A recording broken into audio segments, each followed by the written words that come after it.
So, good morning, good evening, good afternoon. Welcome back again to the Easy Talk. The Easy Talk, they come so quick. That's a sign of age, they say, when things come around so quick. I don't agree with that. I'm still quite young, just a few short of 60. But anyway, we've got some hot topics. You might hear a little bit of ranting and raving from maybe from Prosper, not from Ralph, but maybe from me. Maybe from me. But we're going to get into this particular Easy Talk on the other side of this music intro.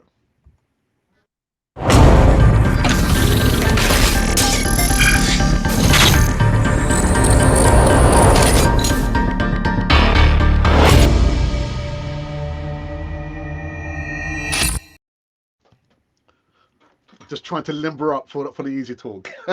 Anyway, good morning, good evening, good afternoon. Welcome back to the channel, Canon 40 TV. But this particular segment is still the #1 segment live show on the platform, the Easy Talk, and it's back to Friday morning, evening, or maybe a Saturday morning, depending on which part of the world that you live in.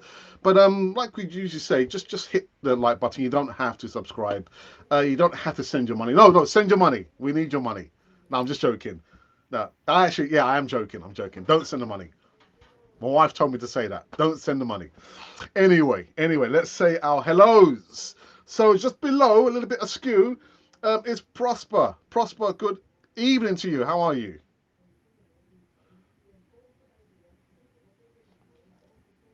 And we've lost him. Disappeared. Yeah. Ralph, it's been a long time. I can't remember when was the last time you was on the platform. Can you remember? It's been a while. It was last season for sure, so it's been a while. My goodness. Good Anyway. to be back. Yeah, you're looking well. You're looking well. Thank you. Maybe that move to Texas. Maybe that's what it is. Yeah, now I'm out here and it rained here for the first time in 2 months, so we're pretty happy. Right. Been hot. Anyway, it's good to have you back after it's been a long time. Prosper, good evening. Yes. Good How are you? evening. Good evening. How you been keeping? Yeah, there's still a delay there, isn't there? I'm There's a good. I'm delay good. there. I'm good. I'm not going to. Yeah, there's a delay. And Tony, 101 in Arsenal, is in the house. Hello. Just getting my How's lighting sorted. you, young sir? Are you okay? I'm good. Just getting my lighting sorted. Oh, spoken like a true professional. I don't worry about lighting. If it's dark, we still go live, man. So, like I said, you might hear a little bit of a rant. We do have our set topics that we're going to be talking about. But I thought that I wanted to talk about a little bit of news that came out a couple of days ago, Tony and Ralph. And this news is in regards to BUKAYO Saka, and this got my back up. I was not happy about this, Tony or Ralph. Not happy at all. So BUKAYO Saka carrying an Achilles injury that nagged the winger during Arsenal's title run-in. Now, I spoke about it on yesterday's show, and what I don't understand is we can see that BUKAYO Saka, I think it's 85 or 86 consecutive games for Arsenal, and then this news comes out that he's been carrying this Achilles issue since last season. Last season, people. So here's a question, not for Ralph, not for Tony, but for Mikel Arteta and the medical team. If you know the players had this issue since last season, why is he still playing? Why is he not being given a day off or a week off or 2 weeks off? And then come the England international, Gareth Southgate plays him. What's going on, Ralph? What's going on? You shouldn't get me started on this either, but there's a big problem, and we've seen it this year with all the managers are complaining about the same thing, right? That there's more game time, so because the games are going on longer, it's going to be harder. But the whole Premier League and the whole system seems to be we're just going to keep playing players until they break, and then we're going to blame it on the time and the games. And no one wants to take responsibility for actually doing their job, which is squad rotation and management. So I was actually speaking to a lot of people here, because here in the MLS, in the US, what they do really well is they manage and rotate teams a lot because they're used to stuff like the NFL, NBA, and all that kind of sports science. So they're like way ahead of the Premier League in that kind of space. And it's just incredible that they haven't thought about this. And with all the money that goes into the sport, that people aren't thinking how we can look after players better. Because right at the moment, it's like is this thing like he can play 86 games, but what happens if he gets injured and ruptures his Achilles tendon?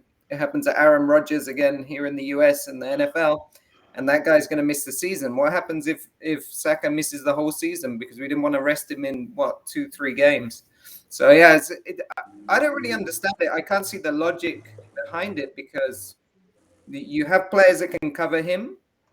Of course, there's no one maybe as good as Saka at the moment, but you have players that can cover him, and you didn't need to take him on the tour, for example, to the US. I mean, there were lots of ways he could have rested ahead of this season. So it's a strange one for me. But Ralph, are you? I don't want to use the word blame, but are you not looking at the medical staff at Arsenal and the manager to say, Yeah, look, the guy's he's got an Achilles problem. He's got a problem, so we can't be playing the player. Yeah, this is where it lies, because if you ever ask a professional player if they want to play, they're going to say yes. They're the worst person to ask in this situation. And if they say no, then you have to worry about the player, right? Like, why don't they want to play? So it has to be on the medical staff, and it has to be on Arteta in terms of managing the squad. They should be the ones responsible for this and this rotation for sure.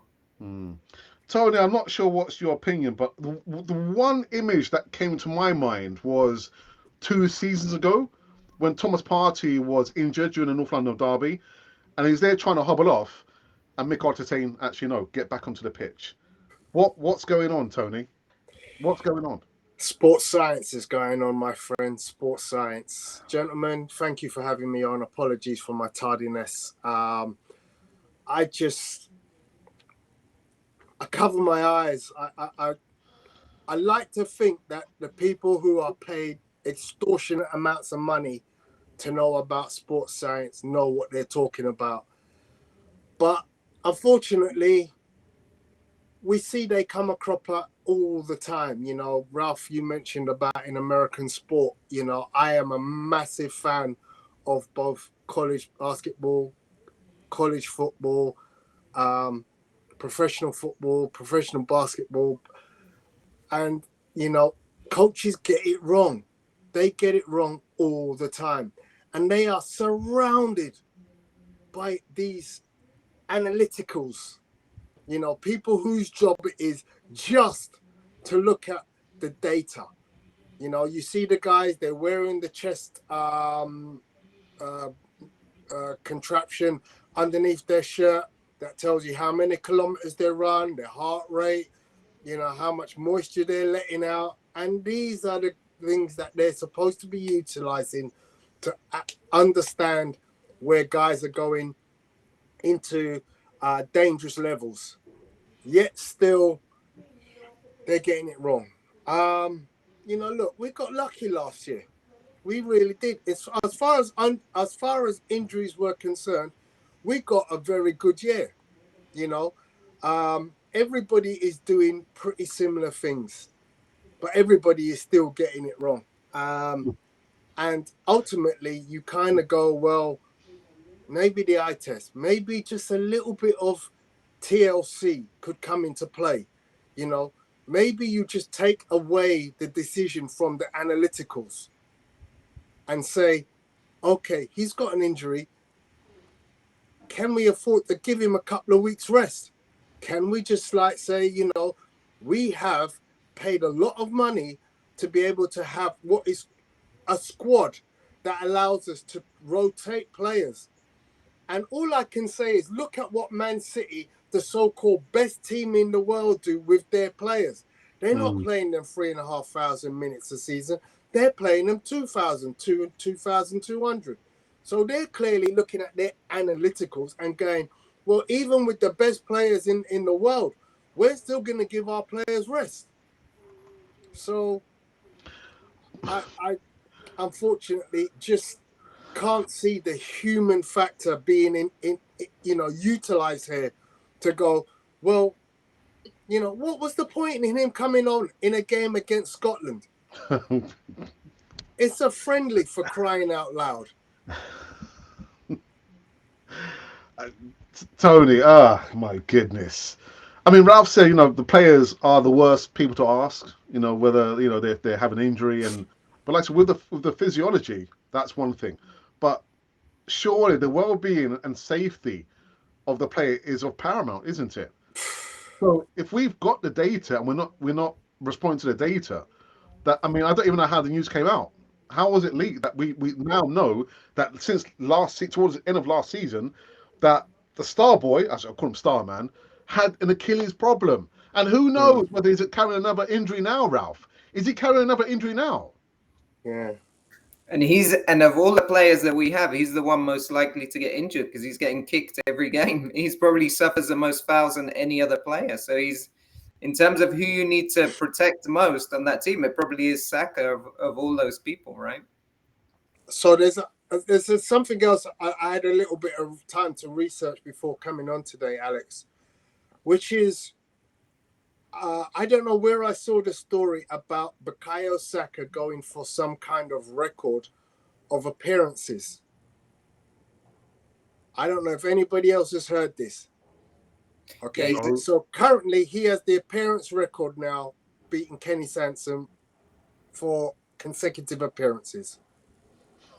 Now, if they're trying to get BUKAYO Saka to get to an appearance record in the Premier League, he's on 84 games, 85 games, there or thereabouts. Yeah. The record is held by Frank Lampard at 164. He's only halfway there. I would hate to think that somebody is going, oh, you're only 86 or 80 whatever games away. Keep going. Because that to me is insane. But Tom, do you think it's because, again, we're just making assumptions here, that the amount of money that they've invested and the amount of time they've invested in Bukayo Saka, Hell End product is done relatively well, not only for club but also for country as well. But I don't think, we can't be. He's got to carry on because we've invested a lot of money and time in this youngster. And if we do take him out, who are they going to put in that position there? But that's why you have a squad, Alex. That's why you have Reece Nelson. That's why you have Trossard, Gabriel Martinelli, all players who are capable of playing down that flank. We've even seen Fabio Vieira play there. And I'm not saying Fabio Vieira is anything like the quality of Bukayo Saka, but, you have a squad in order to be able to see what can be done in the eventuality that a certain player isn't available in his chosen position. Goodness. Prosper, are you with us? Or with the Woolwich? He's not with us. He's still having some problems. I need to resolve that before you come back, my friend. Yeah. That news didn't make me happy at all. And I'm not Mikel Arteta's biggest fan anyway. So on top of that, and wasn't there an issue as well a couple of seasons ago with David Luiz, who received a head injury, and he carried on, didn't he? In the game against Wolves, maybe, because it was him and Jimenez, right? And Jimenez he suffered a big injury, but Luis continued. Yeah. Look, I mean, at the end of the day, as Ralph, you clearly made it known, players are their own worst enemy. And in the NFL, my quarterback for the team that I support is Tua Tagovailoa. Last year, he had 2 very famous concussion protocols.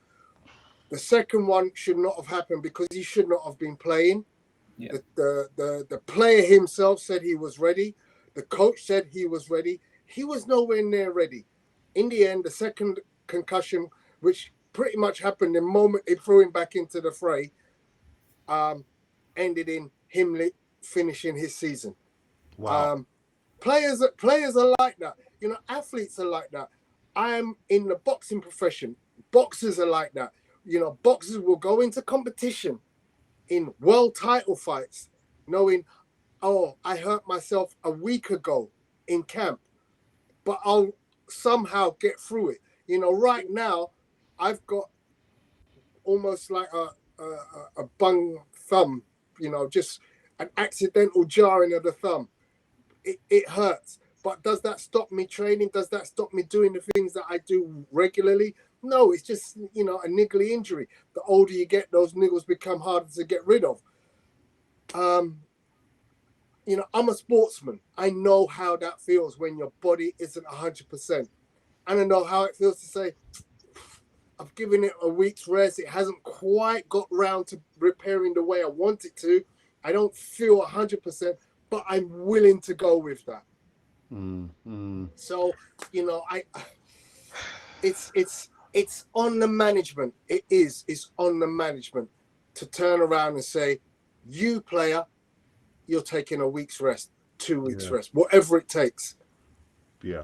And I think, and a good point about Arteta, and if you think of him as a player, he would have played through all of those injuries because he was that kind of style of player. But he has to remember that he's in a different role now, right? He's not on the pitch.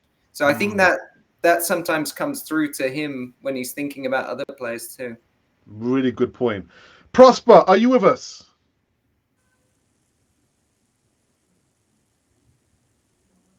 Prosper?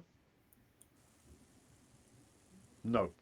Got to figure it out, brother. All right. So, you know, let's go on to the second topic. Actually, I think it's supposed to be the first topic. And it was about, I received a lot of comments about this. It was just so funny. The Champions League squad has now been released. And people are highlighting or tuning in to just a few players, Ralph. So I'm not sure if you can see that on the screen. So the goalkeepers are Aaron Ramsdale, David Raya, and actually, Ralph, I want to ask a question about the number one goalkeeper spot there, and James Hilson. And in the defender, people are saying, why is Cedric Suarez there? I said, don't ask me, ask Mikel Arteta. And then who else did we have? Oh, yeah. And in the midfielders, people were annoyed about Mohamed El Neni. I was thinking, don't ask me. I'm just showing you the squad that he's chosen there.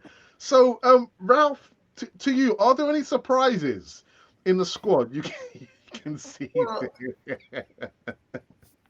Well, I don't think there's huge surprises because who else are you going to have? I mean, Suarez particularly. Also, you've got Lino Sosa, right, the teenager, because we loaned out Tierney and Timber's injured, and so we don't actually have that many defensive players, especially that can play on the left. So, I mean, in that kind of respect, it makes sense. I also think. Correct me if I'm wrong, but if we were to want to bring in some youngsters, if they're under 21s, you have like a certain amount you can bring in anyway. So you don't have to register them now and kind of burn that. So for me, it all makes sense.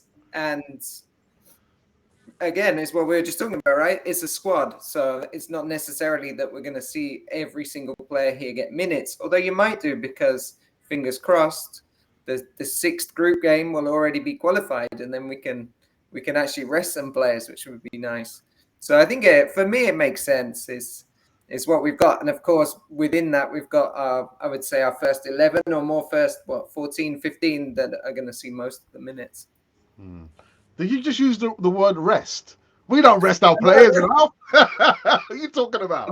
I'm optimistic. Tony, any surprises in the squad? Not really. I mean, I guess when you mentioned the lineup for tonight, and you went, there's going to be an elephant in the room with regard to the Champions League squad. I was like, who's that? And I thought, is he actually referring to Cedric? Is that the elephant, or is it Lino Sousa? But yeah, as again, Ralph has said, I kind of feel like, you know, those are your players that you can choose, but you have the full access to the under 21s. So you could at any time just play and, you know, bring in an under 21, remembering that you've got 11 substitutes, of which you can play 5. You know, there might be an opportunity in game 6 of the group stage to blood some youngsters, give them some experience. Your Ethan Nweris and Ruel Walters, etc. So yeah, I'm not surprised. Okay, all right. So we're gonna try for the last time with Prosper. Prosper, are you hearing us? Can you hear me? Can you hear us? It's it's not gonna work. It's not gonna work. Unfortunately, I'm gonna have to remove him from the stream. Yeah, I tried. I tried. I tried. All right. So I think what we'll do, we'll take a break. Well, let's go into the live chat and see who has joined us on this latest segment of the Easy Talk. So we've got one of our moderators, who's Ashley D, says, "Hey up, Gooners, Easy Talk time with Alex and the Crazy Gang." Then we've got Emerson. So good evening, Alex, Ralph, and Prosper. Well, Prosper didn't prosper, unfortunately.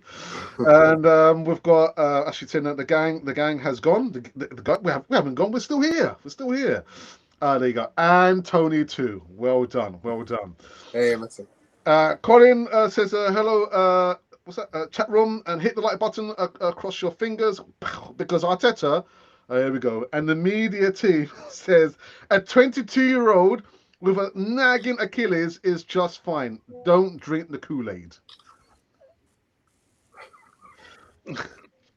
I've said all I had to say about that. You know, I just, for me, it just beggars belief.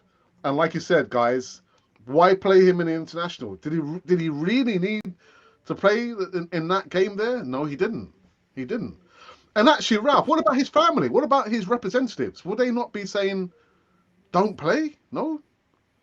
That's a good point too, right? I mean, the one thing, what I was starting to think about with the national team is, I remember what Alex Ferguson was very good at was that Ryan Giggs never played a friendly for Wales pretty much because he was always injured just before the international break. And how much of those injuries were serious enough to miss a game, you will never know, right? But that was maybe something that Arsenal could have been thinking about. If he really does carry this injury, then don't even send him to the camp. I mean, one of the games was a friendly. It was only one game as a qualifier where England are pretty much assured of qualification.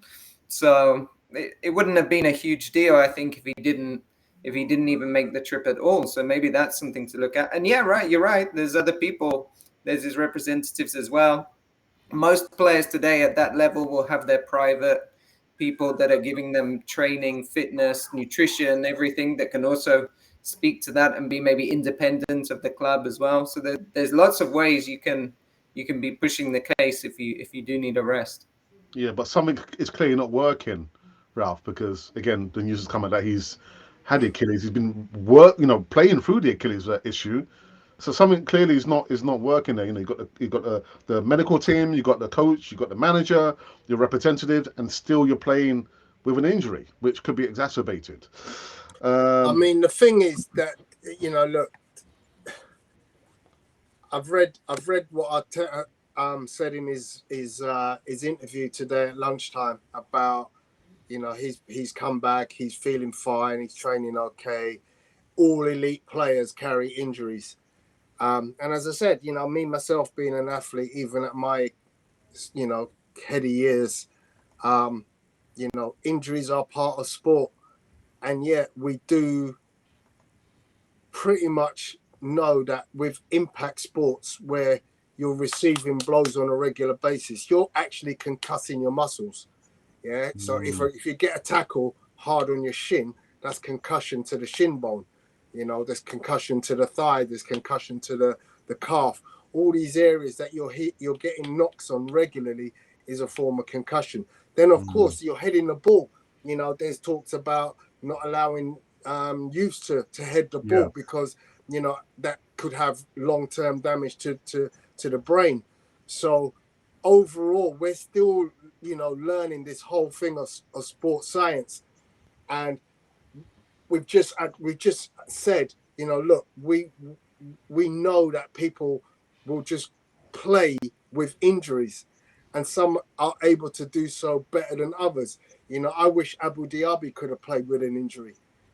Such was the unfortunate, response to his continuous range of injuries that he suffered. But I just think that there comes a point where common sense should come in, and someone should say, look, you played football all through the summer when everyone else was resting. You played for England during the summer, and then you came back straight in and played in pre-season friendlies. Have a week off, go home. It's not unusual in American football for some players to just go, right, you're off for a week. Wow. Wow. But Tony, I'll ask you the question. Well, it's not a question, it's a statement and a question.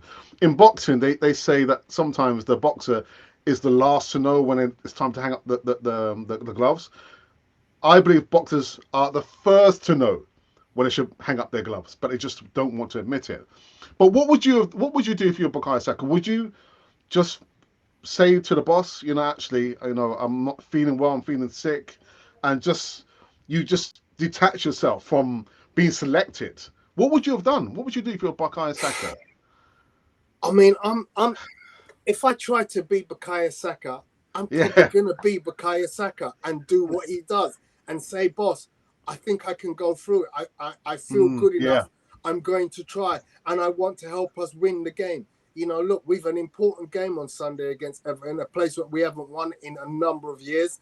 And if I'm Bukayo Saka, I'm like, boss, we need this result. We need these 3 points to stay in touch with the leaders of the Premiership. I want to be part of that. I know I can do it. And, I look at his performances of late, and some of the performances haven't been great. Yeah.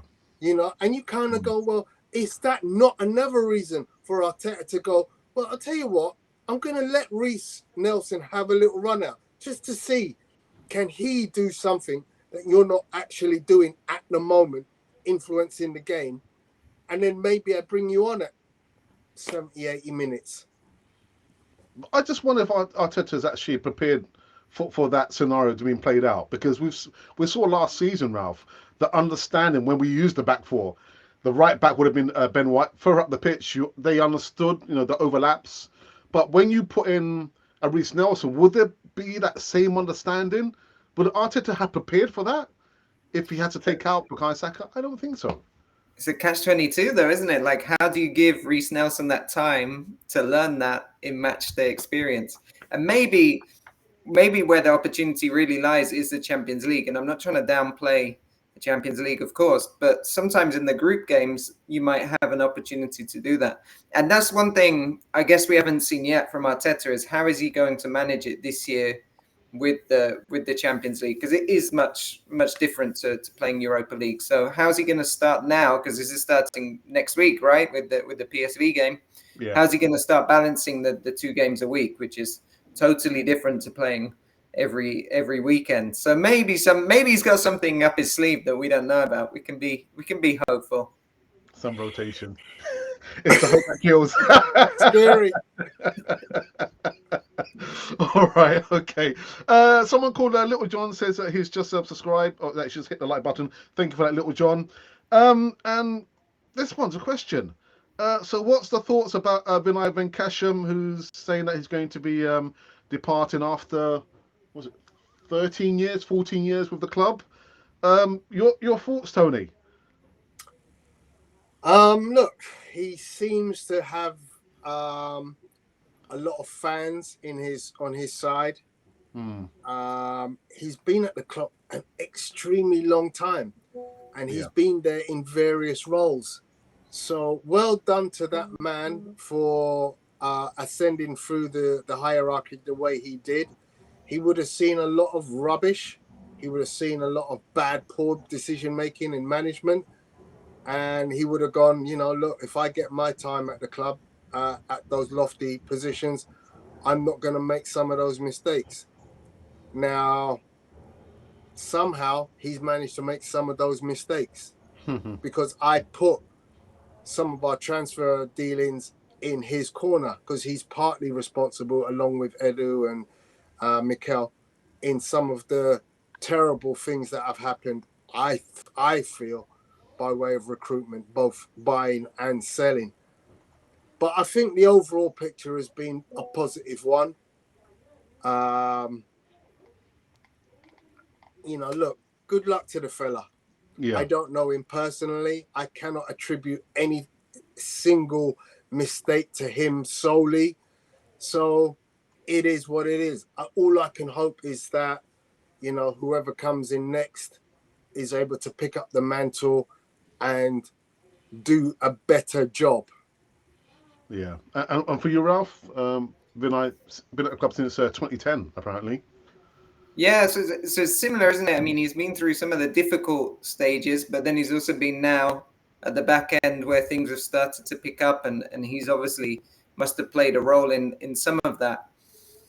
So I think what's interesting is the fact that he's leaving now is kind of why now. Well, maybe he feels he has left the club in a good standing from where he picked up in 2010. It's back into the Champions League. The financial situation is obviously much better with us being there, and also for him, for his CV, it's maybe a good time to move on. I guess what I'm more interested in is what do we do next? And if you look at Yeah. the most successful clubs at the moment, at least from a recruitment and financial point of view, are Brentford and Brighton. Really, they're the ones that are doing kind of miracles with what they do, and they're obviously coming from a similar background. That it's very kind of analysts and betting and sports and that kind of side of things. So it'll be interesting to see who we bring in. Do we bring someone in from that world that can transfer themselves to football, or do we try and get somebody who's been in football a long time? So it's interesting to see where Arsenal go with it next. Yeah, good shout out. We did a poll question actually a few days ago in regards to BUKAYO Saka and just talking about the transfers. And the question was, if somebody came in for 200 million pounds to buy BUKAYO Saka, Tony, are you selling BUKAYO Saka for 200 million pounds? Yes. All right, that's quick. All right, Ralph. Yeah. I've had these questions asked of me so many times. I'll probably take 150 million. I don't Wow. believe BUKAYO Saka is a unreplaceable player. Yeah. A year ago, the unreplaceable player to me was Thomas Partey. But I do believe, quite honestly, that there are players out in the ether who would do just as good a job. They just need the opportunity. I mean, what would you say to take in Mitoma from Brighton? If you took 150 million for BUKAYO Saka, I think you got a ready-made replacement. I've been saying that actually. Yeah, I've been saying the same thing, and I would sell. I would sell. For you, Ralph, would you sell? Yeah, if I wasn't a fan, I would sell. But as I'm a fan, it's nice to have somebody from Hale End. It's nice to have like a local hero that you can build up, because that reminds us. I don't know. I grew up watching Arsenal in the early '90s, so that's kind of what we remember, isn't it? Like everybody was like homegrown or had played there for years. So I would like it from the emotional side. But I know what you mean from a financial side. It would make a lot of sense to sell, because you're going to pick somebody up that will be less value now, but can increase in value and have that potential very quickly. Yeah. All right, let me just read some more comments in the live chat before we go into the final topic. And we've got Tim Hogan. Good evening, Tim. I hope you are well. And he says, I think the Champions League squad reflects the lack of depth. Lack of depth? Is there lack of depth, Tony? Lack of depth in the squad? I'm not saying no, there's no lack of depth, because quite frankly, I think we got a player in every position. Yeah. I just think people are not opening their eyes and thinking, look how many combinations of good players you could have. Let's take a back four, a back four of Tomiyasu, Zinchenko, Ben White, Gabriel, Kivior, and William Saliba. There's 6 players. I haven't included Lino Souza, and I haven't included Cedric. But 6 players into 4 positions is good depth. Yeah? Bearing in mind that when Ben White's bombing forward and Alexander Zinchenko's doing his inverted forward thing, Declan Rice can drop into the centre-back role quite easily. Ralph, does it reflect the lack of depth? I don't think it's a lack of depth. I think actually what it shows is the versatility. Because as I'm looking at it now, you think, yeah, a lot of these players can play in 2 or even 3 positions. So you're pretty much covered as long as if somebody, I'm trying to think if they get injured here is just irreplaceable. I mean, we saw last season Saliba, but then we still do have plenty of centre backs in there because you have players that can play centre back. You have well, we just mentioned, right, like 4 that could play there. So I think actually what it shows is it's very versatile because a lot of these players can play across the back line. They can play on the flank. They can play through the middle. So I think actually what it suggests is we've got a very versatile team that can do a lot. Yeah, yeah. I did say I was going to push. Sorry, Alex, to interrupt you. Just to also highlight that, at the second half of last year, when you look at the bench and you consider the options we had on the bench last year at the sort of second half of the season, your likes of your Eddie Nwaneri's and Ruel Waters was on the bench several times. Miguel Aziz, Amari Kozia-Dubry, all those players were getting regular spots on the bench. None of them have seen the bench this season. Yeah. So that tells you they've done such a job to ensure that the backups are good. Now, when we see the 11 subs on the bench on Wednesday night, we might suddenly see something different. But I honestly believe that we've got plenty of cover in so many positions now that you're not going to see so many of the occasions where you'll see those youngsters on the bench. Hopefully we'll see them on match day 6 of the Champions League, but not before. All right. Ralph, I did say I was going to push you about the goalkeeping situation because I know you haven't been on the channel for quite a while. And we've since signed another number 1, number 2, number 1, number 2. Your thoughts on David Raya? Yeah, I mean, I have to admit, I actually put him in my fantasy league team because I thought the fact he'd been signed when he was because he's going to come in as number 1. And then we did see the error the other day from Ramsdale for that early goal, and when he kind of comes out a bit too far. So then I thought, well, if I was Arteta and I had the chance to put Raya in, this would be now. But he hasn't done it yet, so I'm a bit unsure. I think if I remember rightly, Arteta said it's not going to be a cup and league situation, but I think it is actually. Yeah, we'll probably find out with PSV, but I have a feeling that Raya will become the cup goalkeeper, a bit like I remember Ospina for a time. He was our cup goalkeeper. Yeah. And then I think what we'll see is if that's working well, then Raya could end up coming in to the team because I'm sure he was signed mostly for the reason for the build-up play. That's where I think Arteta likes him. Yeah. I'm tempted to ask you about our number 29, Ralph, but I don't want to. Yeah, I don't want to upset anybody. Kai Havertz. Well, you don't have to talk about it if you don't want to. We can move on. The thing about Havertz is really interesting, right? Because a lot of people have said he's very good off the ball, which is true. He's done quite well off the ball, but I don't think we really need him that much for that because there's other players that can do that and still be more effective. This is one of those things that always, I think, frustrates us as fans, that the coach is obviously seeing something that we're not seeing, because I don't think anybody's seeing what Arteta is seeing to put Havertz in as the starting lineup. And then we're seeing some data, right? He's very good in terms of off the ball and winning duels and that kind of thing. But why not just have, I don't know, like last year when Xhaka was playing there, he was scoring goals, wasn't he? He was getting in the box and scoring goals. And that's not even his main role. Yeah. So, yeah, for me, I gotta push back on the Xhaka thing because I have had an absolute pelter from one of my good friends who says that Kai Havertz is a downgrade on Granit Xhaka, and I'm like, are you mad? In the words of the youngsters at school, are you mad, bro?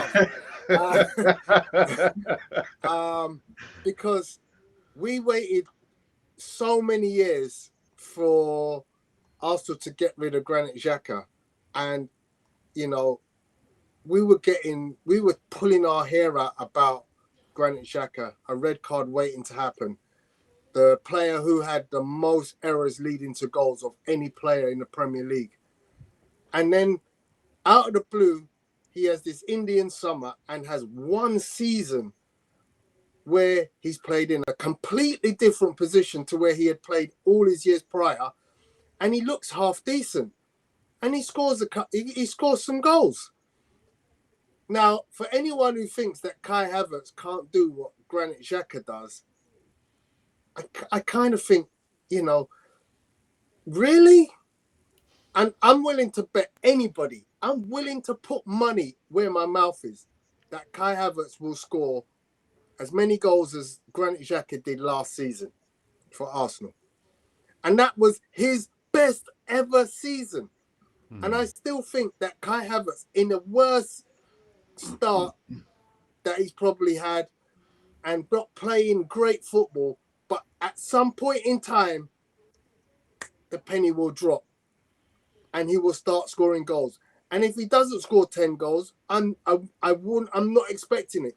But what I do expect is for him to score 7 goals. So I think Arteta's thinking the same as you, because I think he's waiting. At one point, he feels it's going to click, and in a way, it's the same. If you look at now with Rice and Partey, like how they've moved positions and things around. I think we haven't looked quite the same in build up as we did last season when we really just hit the ground running. But these players are technically good enough and they're talented enough to be able to do it. So I think I can see where you're coming from. But the question here is as well, though, is Trossard's playing really well and he's not getting a look in. He just got that great goal for Belgium. And so that's a player that, if you remember, we got him from Brighton because he fell out with Brighton because he wasn't getting enough minutes. So talking about management and rotation, we've got to think about that too. Yeah. But do you not think the problem, well, not problem, but the issue with Kai Havertz is that he's not had to earn his place. He's just been put straight into the starting 11. Well, I don't think that's quite fair to say he hasn't earned his place, because I was at 2 pre-season games. Yeah, I was at the LA game and I was at the Wembley game. So I've seen Arsenal 2 live pre-season games where Kai Havertz played. And I wouldn't say he had bad games in those games. And he scored goals. So let's not forget, he has already scored for Arsenal. Yeah?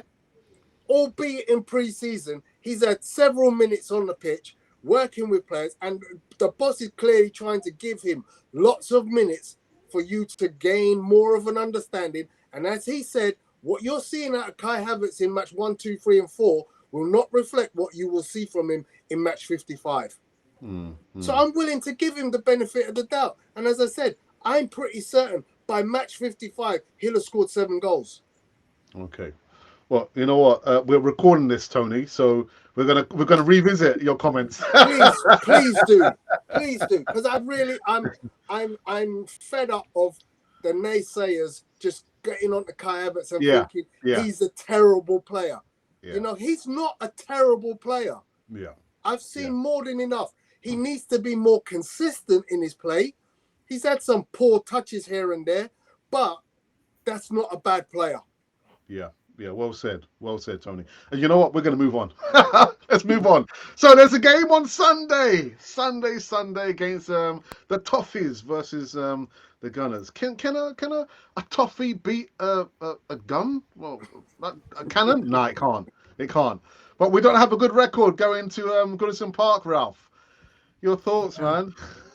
No, we don't. It's a long time ago. I went to Goodison Park and we won 5-1. I think it was the opening day when Lescott was about to leave, I think, and they were in a bit of crisis. Well, Everton always seem to be in crisis, and we blew them away. But I'm trying to think. Recently, we've really struggled there, despite Everton playing so badly. And I don't know what it is. What kind of, is there like a psychological thing that's now got into us, or I don't know. I mean, I do remember the game. So the game from last season when Daesh, I think he'd just taken over maybe when they played us. And what they did really well was stopping us in midfield. They were really intense and very smart in terms of how they pressed against us to stop being able to kind of work through the lines. So it'll be interesting now that, as we just talked, that things have changed with Declan Rice. It's a different way of building up, and you have a player that can actually start carrying the ball, and let's see what happens there instead of trying to build up through triangles and passing. And I don't know. I'm sure Dyche has got a plan, but maybe this will have a much different game than we saw last time. Tony, for you, don't have the best of records at Goodison Park, man. Look, hoodoos happen. When was the last time Man City beat Tottenham? You know, these things happen in all sports. You know, Muhammad Ali could never really beat Ken Norton. They fought 2 times, and to me, Muhammad Ali just never could beat Ken Norton. So, you know, it's just one of those things. At some point in time, the hoodoo wears off. And all I can say is, I hope it's this weekend. I hope we thrash them 5-1 again. I was at that game where we won 5-1. I was in a box that day, and I certainly enjoyed that day. I've had many enjoyable days at Goodison Park, so I'm hoping that we can rekindle some of those older results that we had when we used to go up there regularly and trounce that team. Nice one. So that said, let's go into live chat for the last time before we wrap this one up. And I've had what's on here. Yes, from Glenwyn, who says, even fellow Gooners and Gooneresses, how are we all doing? We're doing fine, thank you for that. Listening, the UEFA squad is as strong as it can be. However, El Neni is a yes, sir. Is he a yes, sir? Is he a yes, man? To be able to do exactly what he's expected at the business end of the group stages. Suarez, left back or right back? Left back or right back? Cedric Suarez, Ralph. Both. He's capable of playing in both positions. Yeah. Strong left and right footed. And one here from Emerson says that the only surprise was Hilson over Hine. Did Hine not go on loan? I think that might be why Hilson was chosen. Yeah. I think he has. I know Hine was at Reading, wasn't he, or something last year? Yeah, I'm not sure. Glenwyn goes on to say, one thing that was also need to consider, does Saka have a clause in his new contract so that is perhaps binding but still not raw? I don't think so. I don't think so.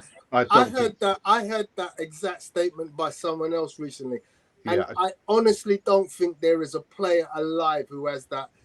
Even the great Kylian Mbappe, if you're injured, cannot play. Yeah, there's nothing in the clause. I don't believe that. And here's one for you, Ralph. Glenwood says, Ralph, I have been thinking, who you look like? You look like Clint Dempsey. I don't know, really. What about you? Really? When I was younger, before I had the beard, I used to get Frank Lampard a lot, but since I got the beard, I think that stopped. Clint Dempsey? Okay, that's interesting. What else do we have here? Carl, who's the resident Liverpool supporter, says, Saka to Liverpool, yes please, for £130 million would be fair. You think Bellingham is worth £103 million? Well, that's what Real paid for him. I thought he had a blinding game, actually. Jude Bellingham. What a rising star, Tony. 4 goals in 5 games or something like that for Real Madrid so far. Outstanding player. I mean, I think the value is actually way under what it should be. I think they've got a real bargain. Yeah. What a player. God, dearie me.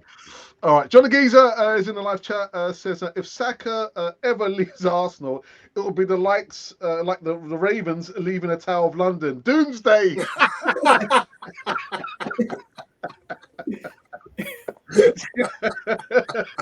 The bells.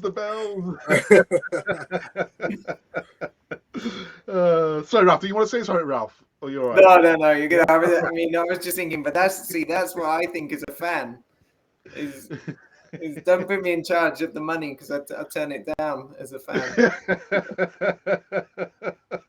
2 of the 6 you mentioned are subject to often being unavailable.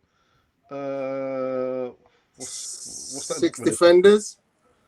Possibly. Yeah? Is that what he's talking about? Okay. Arsenal's best signing in the last 20 years. I've seen that on Twitter. They reckon it's Mesut Ozil, our former number 10. What else do we have here? Arteta. Arteta has to be Arteta revolution. Okay, and then Glenwyn says, "Yeah, baby Ralph. What a point that is about Kai Havertz. Listen, we've said we're not gonna let him get on with it. Let Arteta do what he needs to do. And stuff about what about Dennis Bergkamp? When he came, people said the same thing, that it was rubbish. And look how he turned out. So we owe him that grace. Give him the time. And well said, Tony. What did Tony say? If we could say that, what? It was about Kai Havertz. Oh right, there you go. Yeah. Problem with Kai Havertz. Oh, please don't, Ashley, please. Problem with Kai Havertz. He comes from a bang average club to a top club where the football standards are a lot higher. He's probably still in shock in such a dramatic move. I disagree. I mean, to counter that point about a bang average club, well, a bang average club just supplied the world's best club with their centre midfielder, which is Kovacic. So if you're saying they're a bang average club, well, they somehow seem capable of having players who are going somewhere else and doing good things. And they've won 2 Champions League inside a decade, haven't they, as well? So bang average, not bang average. But anyway. Just a few more. Carl says, I hope you stuff Everton. That's because he supports Liverpool. That's why. And Tim says, agree with Tony. I think we can face Everton with a lot of confidence. I hope so. Do you know what? Actually, just something I'm not sure. I think Glenn wouldn't mind me sharing this. So we're sharing some comments on WhatsApp. And what he said is that maybe Arteta has a block, because don't forget he played for Everton before he came to Arsenal, and maybe he's transmitting that block onto the players because we don't have the best record going to Goodison Park. Is there a mental block from our manager Ralph because he played for Everton? That's interesting, right? So almost he's giving them too much respect from him having played there. I hadn't really considered that, but it's not a crazy thought. Although I think I would say our bad record maybe predates Arteta as well. So yeah. He hasn't been able to turn it around, although he's turned around most of the kind of bad records we had before that. And Emerson says that Dyche will have a game plan. Although he has a new strike force, they may cause us problems. And Colin says yes, it was in reference to the defenders. And John says he reckons it's going to be 3-0 to us. A Havertz hat-trick, Ralph. I would like that. There we go. Would love that. And then the last one for the evening. Who else picked up great positions and support the team? The bench players, the fans, and the vendors in the stadium. Do you know what? We have come to an end on the latest Easy Talk on this Friday night. I know, actually. What time is it in Texas, Ralph? 2:30 p.m. We've got all afternoon here. There you go. Guys, Whereabouts in Texas are you, Ralph? Just out of interest. In Houston. I went there in 2019. Nice. The Rockets. Oh yeah, very good. No, I've been here watching Houston Dynamo, the MLS team. Cool. Sorry, guys, there's been one more comment here, and it's from Glenwyn Gunnar Matters, who says, yeah, Ralph, I think Mikel Arteta has to shed his emotion for the players to see that and follow through. I don't know. Is there a mental block there, Tony? Because Not of, to me. Not to me. Anyway. All right, so that's it, fellas. Tony, actually, Tony is also on another platform, 101 on Arsenal, and I will remember to put the link for the channel in the description box. Tony, it's been a pleasure having you back on the platform, man. Always a pleasure, Alex. Thank you very much. And Yeah. you, Ralph, it's been again a pleasure to converse with you, gentlemen. Brilliant. Nice one, Ralph. Nice one. All the way from Texas. Thank you. It's been good to be back. And just, I wanted to quick shout out to Paraguay Arsenal, because I'm in the Paraguay Arsenal Supporters Club. We're celebrating our 10-year anniversary next Saturday. We got a big dinner there down in Paraguay. I saw that, by the way, Tony. I saw that. Yeah, my cousin used to play at Texas A&M, so Ooh, nice. go Aggies, go Aggies. So I remember to leave Ralph's social media links as well as 101 on Arsenal, and I imagine Tony, the fellas will be doing a watch long on Sunday. Is that right? That's correct. Yeah. Brilliant. So make sure you tune in, guys. Anyhow, this segment of the East Talk is over. It's over. Cannon Fodder, the channel for Arsenal fans all over this world.